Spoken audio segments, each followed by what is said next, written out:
আলহামদুলিল্লাহি আলা কুল্লি হাল। বর্তমান বিশ্বের যে অবস্থা, পুরো বিশ্বের প্রায় প্রতিটা রাষ্ট্রই আসন্ন বিপদের সম্মুখীন। এগুলো দেখার জন্য এক চোখ যথেষ্ট না। শুধু কোরআন এবং সুন্নাহ প্রোটেস্ট্যান্ট ভার্সনে পড়ে গেলেই কেউ দেখতে পারবে এমন নয়। এগুলো দেখা এবং বোঝার জন্য আল্লাহর নূর দরকার। কি দরকার? আল্লাহ পাকের নূর দরকার। যার কলমের মধ্যে আল্লাহর নূর আছে তার মধ্যে হিকমা এবং বাসীরা বেশি থাকে। যার মধ্যে কোরআন সুন্নাহর জ্ঞানের পাশাপাশি সমসাময়িক বিষয়গুলোর জ্ঞান আছে, এবং এই সব জ্ঞান অর্জন করার পরে যে ব্যক্তি বিনয়ী অহংকারী নয় এবং যে ব্যক্তি এই জ্ঞান অনুযায়ী আমল করে এবং এই জ্ঞানটাকে বর্তমান প্রেক্ষাপটের সাথে মেলানোর চেষ্টা করে এবং সেজদায় পড়ে পড়ে আল্লাহর কাছে দোয়া করে, আল্লাহ আমাকে হেদায়েত দান করো, আল্লাহ আমাকে বাসীরা দান করো, আল্লাহ আমাকে দূরদর্শিতা দান করো, ইনশাআল্লাহ তাআলা আল্লাহ পাক তার কলবে তার নূর নাজিল করবেন ইনশাআল্লাহ। আল্লাহ রাব্বুল আলামিনের নূর ছাড়া এই বিশ্বকে আপনি বুঝতে পারবেন না, চিনতে পারবেন না। তো প্রেক্ষাপট এখন এমন যেটা মিলে যাচ্ছে সরাসরি আইয়ামে জাহিলিয়াতের সাথে। এই শব্দটা শুনেছেন? আইয়ামে জাহিলিয়াত। আমরা সাধারণত বলি যে নবী সাল্লাল্লাহু আলাইহি ওয়াসাল্লামের নবুয়তের আগের যে যুগটা ছিল ওই যুগটাকে সাধারণত আইয়ামে জাহিলিয়াহ বলা হয়, মানে অন্ধকারাচ্ছন্ন যুগ বলা হয়, তাই তো? কেন বলা হয়? এটা কি ভালো প্রশ্ন না? কি কারণে ওই সমাজের মানুষগুলোকে আমরা জাহেল বলি? জাহেল কে? যে ব্যক্তি জানে না সে যেমন জাহেল, সত্য আসার পরে প্রত্যাখ্যান করে সেও তো জাহেল নাকি? এবং সত্যের অনুকূলে যে আমল করে না, সত্যকে পাশ কাটিয়ে চলে যায়, সে কি জাহেল নয়? জাহেলিয়াহ মানে কি? যারা জাহেলি কাজ করত তারা জাহেলিয়াতের মধ্যে ছিল। যারা জাহেলি মূর্খতাপূর্ণ কাজ করত তারা জাহেলিয়াতের মধ্যে ছিল। এখন এই যুগেও এসে যদি আমরা এই জ্ঞানের বিপ্লব আমরা যে বলি, এই বিশ্বেও যদি আমরা জাহেলের মতো কাজ করি, আমরাও জাহেলিয়াতের মধ্যেই আছি। কথা কি বুঝতে পারছেন? আচ্ছা, একটা প্রশ্ন করলাম, বলেন আইয়ামে জাহেলিয়াতকে কেন জাহেলি যুগ বলা হয়? বলেন। দাওয়াতের কাজ বন্ধ ছিল, একজন বলেছে। আপনি বলেন। বলেন। বর্বরতা ছিল। আর কি ছিল? মেয়ে সন্তানকে পুঁতে ফেলা হতো। আর কি ছিল? মূর্খতা। আর কি? মূর্তি পূজা করা। আচ্ছা, মাশাআল্লাহ, আপনারা পড়াশোনা করেন, বুঝতে পারছি, আলহামদুলিল্লাহ। আমি দোয়া করি আল্লাহ পাক আপনাদের জ্ঞান বাড়িয়ে দেখ। এই যুগে জ্ঞান ছাড়া চলা যাবে না। এই যুগটা অজ্ঞ থেকে চলার যুগ নয়, জ্ঞান অর্জন করতেই হবে। আর এই জ্ঞান অর্জন শুধু এককেন্দ্রিক করলে চলবে না, আপনাকে বহুমুখী শিক্ষায় শিক্ষিত হতেই হবে। অন্যথায় আপনি ওই যে বললাম আল্লাহর নূর, যেটা দিয়ে আপনি এখন বিশ্বকে দেখবেন, এটা অর্জন করতে পারবেন না। আরেকটা কথা বলে রাখি, অনেক ডিগ্রি সার্টিফিকেট অর্জন করার পরেও যদি মনের মধ্যে হিংসা আর অহংকার আর গীবত তোহমতের সংস্কৃতি না যায়, ওই নোংরা কলবেও আল্লাহর নূর নাজিল হয় না। কথা বুঝতে পারছি না? অনেক ডিগ্রি সার্টিফিকেট অর্জন করেছেন, মনের মধ্য থেকে এখনো হিংসাই যায় নাই, এখনো গীবত তোহমতের সমালোচনার সংস্কৃতিই বর্জন করতে পারেন নাই, এখনো খোলা মনে সবাইকে ভাই মনে করতে পারছেন না। সংকীর্ণ মন, একটা ছোট মন নিয়ে ছোট লোকের মতো আপনি চলাফেরা করেন। এই মন নিয়ে চললে আল্লাহর নূর নাজিল হবে না। আল্লাহর নূর পেতে হলে মনটা প্রশস্ত হতে হবে, নিরহংকার পূর্ণ হতে হবে, কারো প্রতি হিংসা নাই, কারো প্রতি বিদ্বেষ নাই, কেউ আমার শত্রু না, মুসলিম ভাইরা সবাই আমার ভাই। উদার একটা যখন মন মানসিকতা থাকবে, নিরহংকার পূর্ণ মন থাকবে, জ্ঞান অনুযায়ী আমল হবে, সেজদায় কান্নাকাটি করবেন, আল্লাহর নূর চলে আসবে। আর এগুলো আসলে এখনকার সায়েন্স দিয়ে আমি ব্যাখ্যা করতে পারবো না, এগুলো আধ্যাত্মিক কথাবার্তা। আমাদের বাহ্যিক এই জগতের বাইরেও কিন্তু একটা জগৎ আছে, আমি মনে হয় বুঝাতে পারছি না। বারাকা, আল্লাহ পাকের বরকত কি দেখেছেন কখনো চোখ দিয়ে? আল্লাহ পাকের বরকত বলে একটা কথা আছে না? আছে না? আচ্ছা, আর বরকত কি জিনিস আপনি কি চোখে দেখতে পারেন? এমন একজন সালাফের কথা পড়লাম যিনি 40 বছর বেঁচে ছিলেন। কত বছর? 40 বছর। এই 40 বছরে তিনি প্রায় 300টা বই লিখেছেন। কয়টা? 300টা। এখন বলেন, আমরা এখানে যারা বসে আছি অনেকে 40 পার করে ফেলছি না? আমরা এই 40 বছরে কিছু করতে পেরেছি? এই 40 বছরে একটা মানুষ 300টা বই লিখতে পারে? তাহলে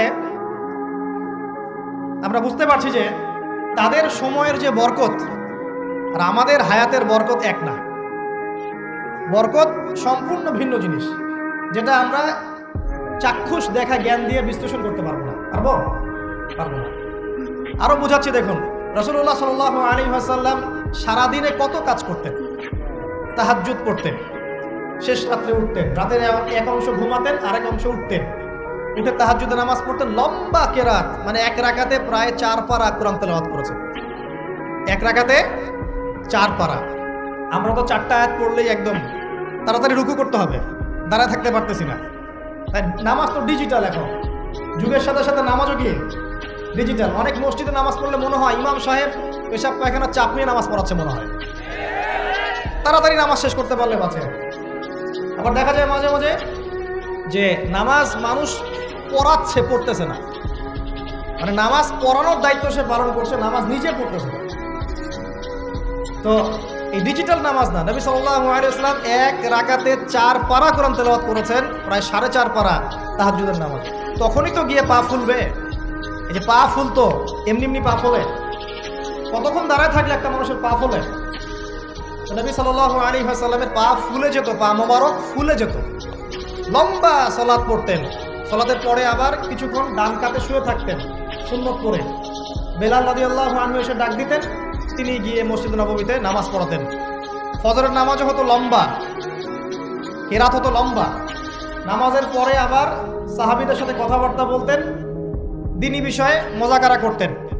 তারপরে ইশরাকের নামাজ পড়তেন, চাশতের নামাজ পড়তেন, পরিবারের দেখাশোনা করতেন, দিন প্রচার করতেন, রুজি রুটির ব্যাপার ছিল। এই সারাদিন যে এতগুলো কাজ তিনি করতেন, একদিনে একটা মানুষ এত কাজ করতে পারে? তো নবী সাল্লাল্লাহু আলাইহি ওয়াসাল্লামের জীবনের বরকত আমার জীবনের বরকত কি সমান? তাহলে বলেন, বরকত কি আমি চাক্ষুষ জ্ঞান দিয়ে প্রমাণ করতে পারবো? এরকম অনেক বিষয় আছে ইসলামে যেটা চাক্ষুষ জ্ঞান দিয়ে প্রমাণ করা যায় না। কবরের আযাব দেখেছেন? কেউ কি প্রমাণ করতে পারবে? আপনি কি ফেরেশতাকে দেখেছেন যারা এখন এখানে ঘিরে রেখেছে জায়গাটা? এই জায়গাটা কি ফেরেশতারা ঘিরে রাখে নাই? আল্লাহ রাসূল কি সেই কথা বলেন নাই? কিন্তু আমরা কি প্রমাণ করতে পারবো এখন? আপনি চাক্ষুষ জ্ঞান দিয়ে পারবেন না। কবরের আযাব প্রমাণ করতে পারবেন না। স্বপ্ন মাঝে মাঝে দেখেন, সত্য হয় কি হয় না? মুমিনের স্বপ্ন সত্যি হবে কি হবে না? আখিরুজ জামানে মুমিনের স্বপ্ন বেশি বেশি সত্য হবে। তো সত্য স্বপ্নের কি ব্যাখ্যা দিবেন? কোনো ব্যাখ্যা নাই। আপনি কি জান্নাত জাহান্নাম দেখেছেন? দেখেন নাই। মিজান পুলসিরাত দেখেছেন? রূহ, আপনার শরীরে একটা রূহ আছে, আত্মা, এটা কি দেখেছেন? এখন এই যে বিষয়গুলো দেখা যায় না, আধ্যাত্মিকত্ব, বারাকা, আল্লাহর নূর, কবরের আযাব, পরকাল, ফেরেশতা, জিনজাতি, এগুলোকে আমরা তো বাহ্যিক জ্ঞান দিয়ে ব্যাখ্যা করতে পারবো না। পারবো? তাই বলে কি এগুলোর অস্তিত্ব নাই? বলেন, এগুলোর অস্তিত্ব আছে কি নাই? যদি এগুলোর অস্তিত্ব কেউ বিজ্ঞান দিয়ে প্রমাণ করতে চায়, পারবে? যুক্তি দিয়ে প্রমাণ করতে চাইলে পারবে? কোনো দর্শন দিয়ে প্রমাণ করতে চাইলে পারবে? পারবে না। তাহলে এখানে একটা বিষয় হচ্ছে, আল্লাহর পক্ষ থেকে যা নাজিল হয়েছে চোখ বন্ধ করে বিশ্বাস করতে হবে। এখন এই চোখ বন্ধ করে বিশ্বাস করলে পরে মানুষ আপনাকে বলবে ধর্মান্ধ। কি বলবে? এবং ইসলামের এই মৌলিক বিষয়গুলোকে যদি আপনি চোখ বন্ধ করে মেনে চলেন, এখনকার বিশ্বের মানুষ আপনাকে বলবে আপনি মৌলবাদী। এখন আপনি বলেন, ইসলামের মৌলিক বিষয়গুলোকে মেনে না চললে কি কেউ মুসলিম হতে পারবে কিনা? পারবে? তাহলে পরিপূর্ণ মুসলিম হতে হলে আমাকে মৌলবাদী হতে হচ্ছে কিনা? আমি এটা দিয়ে কি বুঝাচ্ছি? বুঝাচ্ছি আল্লাহ পাকের নাজিল করা প্রতিটা বিষয়কে চোখ বন্ধ করে মানতে হবে। কিছু বিষয় আমার বুঝে আসবে, কিছু বিষয় আমার বুঝে নাও আসতে পারে। এখন যতগুলো বিষয় বললাম, একটাও কি ব্যাখ্যা করতে পারবেন? কিন্তু এগুলো আপনাকে মানতেই হচ্ছে, কারণ আপনি মুসলিম। আল্লাহ বলেছেন, রাসূল বলেছেন, আমি মেনেছি। আর আমার জ্ঞান কি আল্লাহ এবং তার রাসূলের জ্ঞানের চেয়ে বেশি না কম? এই পুরো মহাবিশ্ব যিনি পরিচালনা করছেন, তার জ্ঞান বেশি না আমার জ্ঞান বেশি? এই পুরো মহাবিশ্বের শত কোটি গ্যালাক্সি আছে, এক একটা গ্যালাক্সিতে হাজার হাজার সৌরজগৎ আছে। এরকম শত সহস্র গ্যালাক্সি নিয়ে একটা আসমান গঠিত হয়। এরকম 7টা মহাদেশ আছে, সাতটা মহাবিশ্ব আছে। এই 7 মহাবিশ্বের উপরে আছে কুরসি, ওয়াসিআ কুরসিয়ুহুস সামাওয়াতি ওয়াল আরদ। তার উপরে আছে মহাসাগর, যার গভীরতা 500 বছরের পথ। তার উপরে আছে আল্লাহ রাব্বুল আলামিনের আরশে আজিম। আল্লাহ রাব্বুল আলামিন এই আরশের উপর সমুন্নত। সেই মহান আল্লাহকে আমরা বলি আল্লাহু আকবার। কি বলে? এই যে আল্লাহু আকবারের মর্ম বুঝলেন? এখন এই বিশাল সত্তা আল্লাহু আকবার, আল্লাহ পাক সবচেয়ে বড়, এই সর্বোচ্চ সত্তার জ্ঞান বেশি না আমার জ্ঞান বেশি? তার পক্ষ থেকে যখন কোরআন এবং হাদিস নাজিল হচ্ছে, আমাকে তো চোখ বন্ধ করেই মানতে হবে, নাকি আমি যুক্তি দিব? হ্যাঁ, কিছু বিষয় আমার বুঝে আসবে, কিছু বিষয় আমার বুঝে নাও আসতে পারে। কিছু বিষয় আমি সায়েন্স দিয়ে প্রমাণ করতে পারবো, কিছু নাও পারতে পারি। কিছু আমি দর্শন দিয়ে প্রমাণ করতে পারবো, কিছু নাও পারতে পারি। যেগুলো পারছি না সেগুলো আমার বা আমাদের জ্ঞানের সীমাবদ্ধতা। কথা কি বুঝতে পারছেন? এটা আল্লাহ পাকের জ্ঞানের বা আল্লাহ পাকের ওহির কোনো ত্রুটি নয়। আল্লাহর ওহির কোনো ত্রুটি আছে? এটা আমার জ্ঞানের সীমাবদ্ধতা। আসেন সামনে যাই। যে কথাটা বলতে গিয়ে এদিকে আসলাম, দেখুন এমন অনেক বিষয় আছে যেগুলো আমরা খালি চোখে ব্যাখ্যা করতে পারবো। আমরা যে যুগটাকে আইয়ামে জাহিলিয়াত বলছি, ওই যুগটাতে যে সমস্যাগুলো ছিল, যে পাপগুলো ছিল, সেগুলো এখনকার বিশ্বে আরো অনেক উঁচু লেভেলে বিরাজ করছে। যেমন এই যে আপনারা বললেন, একটা পাপ ছিল শিরক। সরাসরি মূর্তি পূজা বলছি না, আমরা বলছি কি শিরকের পাপ ছিল। ওই আইয়ামে জাহিলিয়াতের মানুষগুলো শিরকের পাপে নিমজ্জিত ছিল। তারা শুধু মূর্তির পূজাই করতে এমনটা নয়, তারা কবরেরও পূজা করত, তারা মৃত মানুষেরও পূজা করত, তারা কেউ কেউ নাস্তিকতায়ও বিশ্বাসী ছিল। সূরা মুমিনুন পড়লে দেখবেন তাদের মধ্যে একটা আকীদা ছিল, ইন হিয়া ইল্লা হায়াতুনা দুনিয়া নামুতু ওয়া নাহইয়া। কাফেররা বলতো যে আমরা এই পৃথিবীতে জন্মেছি, এখানেই আমরা জন্মাবো, এখানেই মারা যাব, ওয়া মা নাহনু বিমাবউসিন, আমাদেরকে পুনরুত্থিত করা হবে না। এই পরকালের কনসেপ্টে তারা বিশ্বাস করত না। এরকমও লোক ছিল, শুধু যে লাত, উজ্জা, হবল, মানাত এগুলোর পূজা করতো তাই নয় বিষয়টা। এখানে কবর পূজাও ছিল, এখানে আপনার মৃত মানুষের পূজাও ছিল, এখানে গাছপালা, চন্দ্র, সূর্য, নক্ষত্রের পূজাও ছিল, আবার নাস্তিকতাও ছিল। এক কথায় আইয়ামে জাহিলিয়াতের সবচেয়ে বড় পাপ ছিল শিরক। কথা কি বুঝতে পারছেন ভাই? আচ্ছা, না বুঝলে বলবেন, শেষে গিয়ে প্রশ্ন করবেন ইনশাআল্লাহ, সমস্যা নাই। তাহলে প্রথম যে পাপটার কথা বললাম সেটা কি? শিরক। এখন একটু এই 1400 বছর পরে চলে আসে, চলে এসে দেখেন এখনকার সমাজের দিকে তাকান, এখনকার মুসলিম রাষ্ট্রগুলোর দিকে তাকান, আর পুরো বিশ্বের দিকে তাকান। সবচেয়ে বড় সমস্যাটা কি বলেন? সবচেয়ে বড় সমস্যা কি শিরক নয়? আচ্ছা, মুসলিমরা কি এখন অনেকেই কবর পূজা করে না? মুসলিমদের মধ্যে অনেকেই দেখবেন যে মৃত মানুষের কাছে যাচ্ছে না, মৃত মানুষের কাছে সন্তান প্রার্থনা করে না, ওই যে ওখানে গিয়ে নজর মান্নত করছে না যে মৃত মানুষকে সন্তুষ্ট করলে আমার ভালো হবে, না হলে আমার কোনো ক্ষতি হয়ে যাবে, এটা মানুষ করছে না।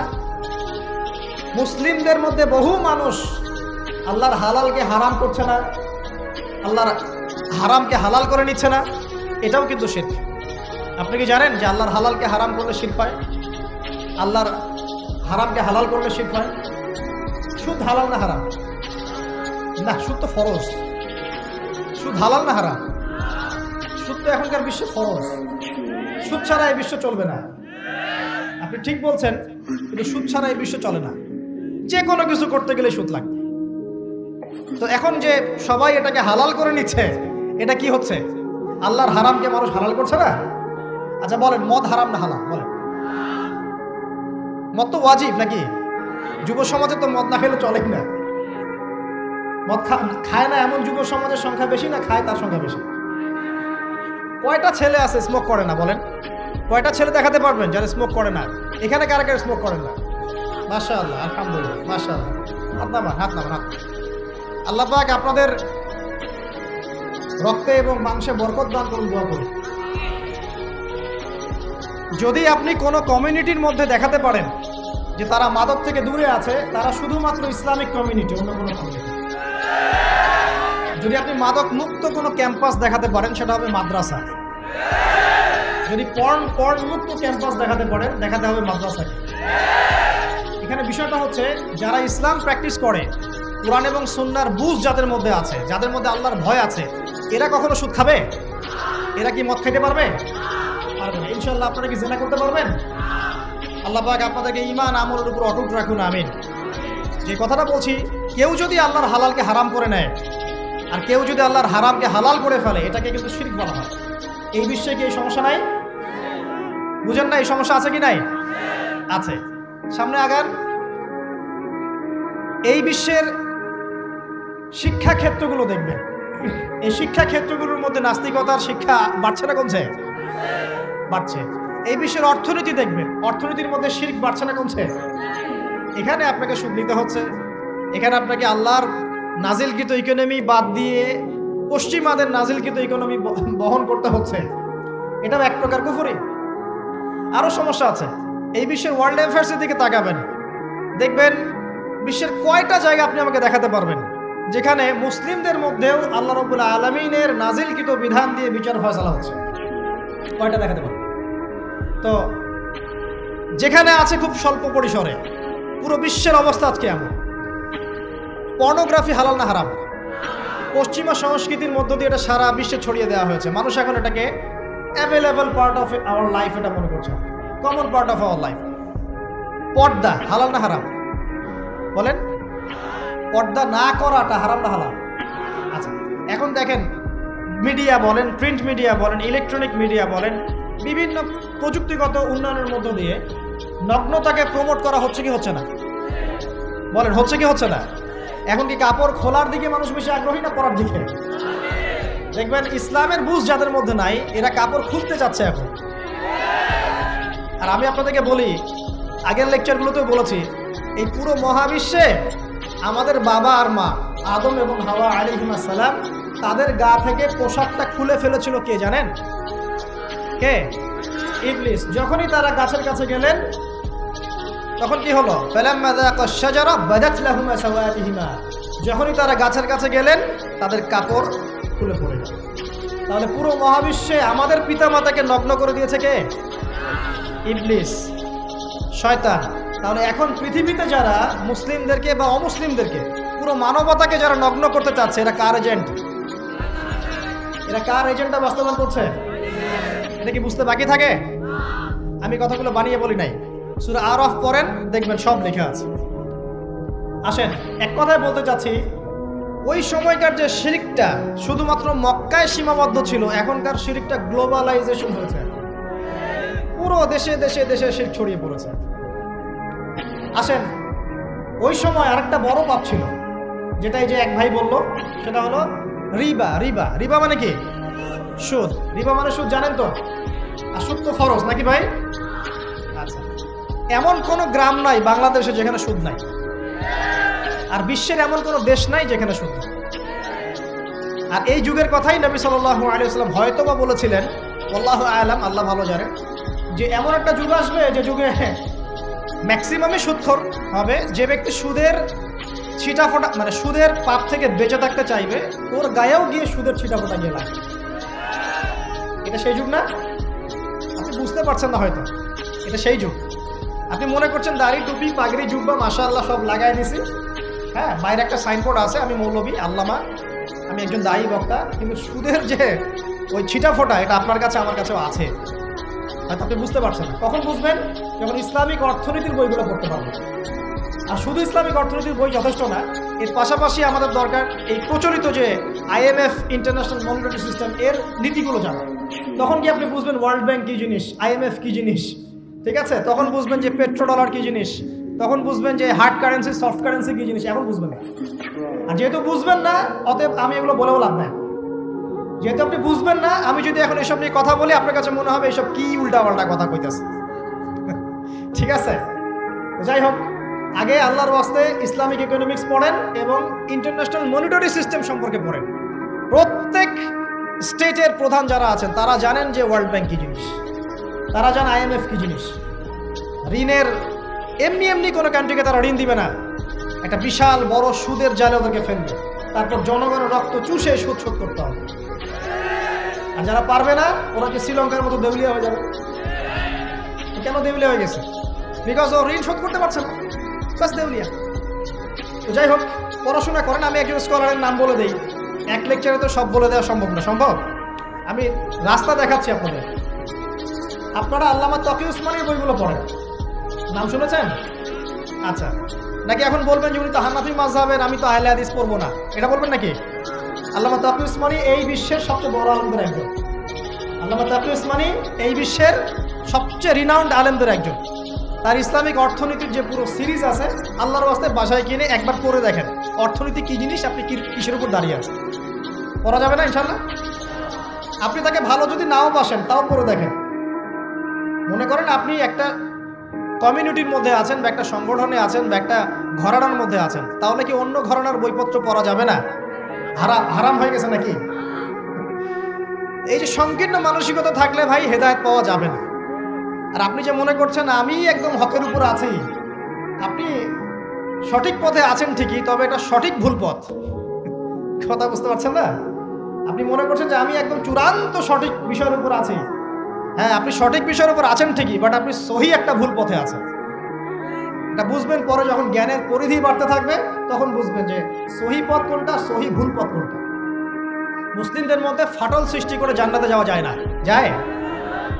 পুরো মুসলিমরা একটা উম্মাহ, এবং যারাই মুসলিম উম্মার মধ্যে ফাটল সৃষ্টি করতে চায় এরা উম্মার বন্ধু নয়, শত্রু। মুসলিম উম্মার মধ্যে কোনো ফাটল সৃষ্টি করবেন না। সবার মাঝখানে হৃদ্যতা, ভালোবাসার বন্ধন থাকবে।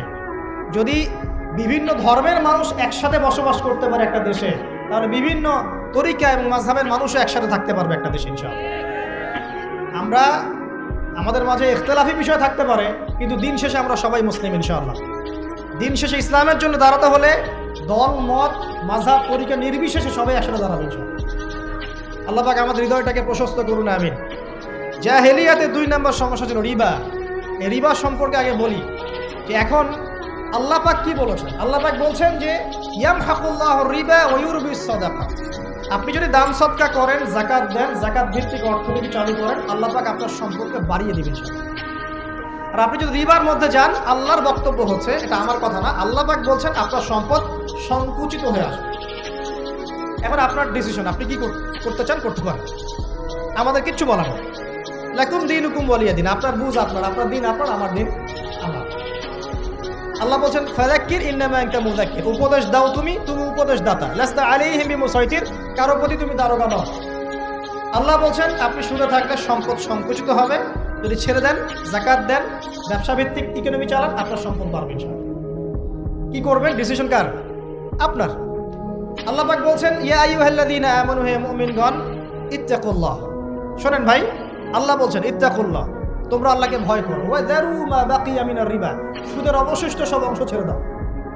সুদের অবশিষ্ট সব টাকা ছেড়ে দাও। ওয়া ইল্লা ইন কুনতুম মুমিনিন, যদি প্রকৃতপক্ষে তোমরা মুমিন হয়ে থাকো তাহলে ছেড়ে দাও। ওয়া ইল্লাম তাফআলু, যদি তোমরা না করো। কে বলছেন? আল্লাহ। যদি তোমরা এটা না করো তাহলে আল্লাহ কি বলছেন? ফাআযানু বিহারবিন মিনাল্লাহি ওয়া রাসূল, আল্লাহ এবং তার রাসূলের সাথে যুদ্ধের ঘোষণা শুনে রাখো। এটা কার কথা? কারণ আপনি যদি চান আল্লাহর পক্ষে যুদ্ধ করতে পারেন, আপনি চাইলে আল্লাহ এবং তার রাসূলের বিপক্ষেও যুদ্ধ করতে পারেন। আপনাকে কি বাধা দিবে? দিবে। ডিসিশন কার? ডিসিশন আপনার। নবী সাল্লাল্লাহু আলাইহি ওয়াসাল্লাম আরো বলেছেন যে, আপনারা জানেন হাদিসটা, নতুন কোন হাদিস বলছি না, আপনারা জানেন, প্রত্যেক আলেম জানেন, প্রত্যেক মাযহাবের ইমাম জানেন। কি সেটা? যে সুদের পাপের 70 বা 73টা শাখা। কয়টা? 73 বা 70টা শাখা আছে। তার সবচেয়ে নিম্ন শাখা হচ্ছে নিজের মাকে বিয়ে করা।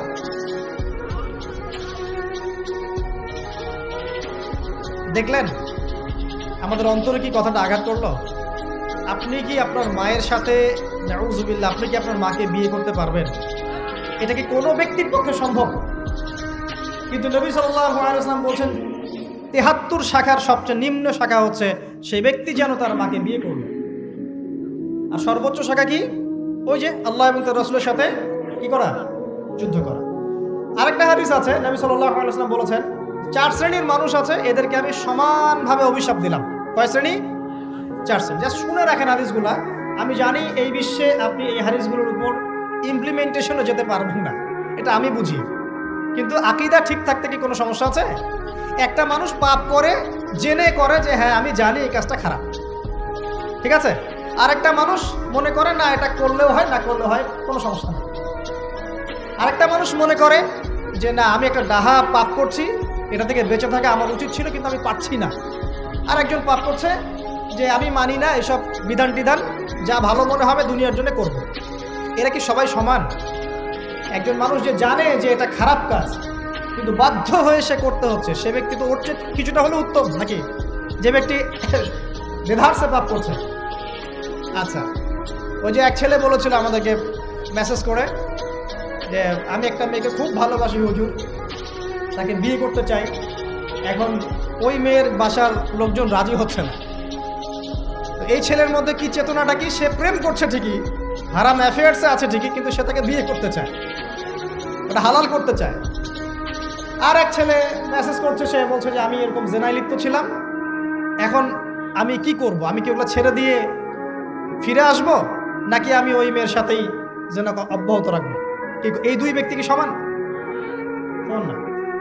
এটাই বোঝাচ্ছি আপনাদেরকে। দেখুন, 4 শ্রেণীর মানুষের কথা নবীজি বলেছেন। এক শ্রেণী হচ্ছে সেই ব্যক্তি যে নিজে সুদ খায়। কারা কারা খাই? এবার হাত উঠান, কারা কারা খান? আলহামদুলিল্লাহ। দ্বিতীয় শ্রেণী যারা খায় না কিন্তু মানুষকে দেয়।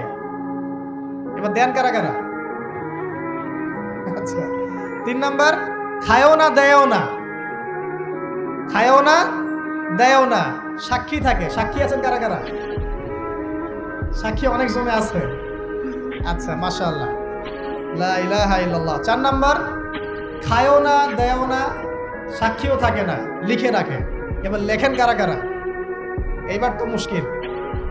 এখানে তো অনেক বিসিএস ক্যাডার আছেন মনে হয়, এবং অনেক এমন এমন সেকশনে জব করছেন যেখানে লিখতে হচ্ছে নাকি। এই 4 শ্রেণীর মানুষকে নবী সাল্লাল্লাহু আলাইহি ওয়াসাল্লাম কি করেছেন ভাই, আমি শুনাই আপনাকে। এখানে আল্লাহ নবী বলেছেন যে আমি 4 শ্রেণীর মানুষকেই সমানভাবে অভিশাপ দিয়ে গেলাম, এতটুকু বলেছেন। এখন আপনি যদি মনে করেন যে নবী সাল্লাল্লাহু আলাইহি ওয়াসাল্লামের অভিশাপ কাঁধে নিয়ে আমার আমলগুলো কবুল হচ্ছে, বা আমি কবরের অ্যান্সার দিতে পারবো, প্রশ্ন উত্তর, আমি এই মিজানের দাড়ি পাল্লা, আমার নেকির পাল্লা ভারী হবে, বা আমি রাসূল সাল্লাল্লাহু আলাইহি ওয়াসাল্লামের সুপারিশ পাবো, হ্যাঁ, বা আমি রাসূলের সাথে জান্নাতে থাকতে পারবো, আমি বলবো এই চিন্তাটা হবে একটা অলিক প্রসূত কল্পনা, কিছু। এখন তওবা করেন আমার সাথে, বলেন আজকে থেকে কোনো রকমের সুদি কারবারে থাকবো না। তওবা করেন, বলেন আস্তাগফিরুল্লাহ আল্লাযী লা ইলাহা ইল্লা হুয়াল হাইয়ুল কাইয়্যুম ওয়া আতুবু ইলাইহি। তওবা করলেন তো?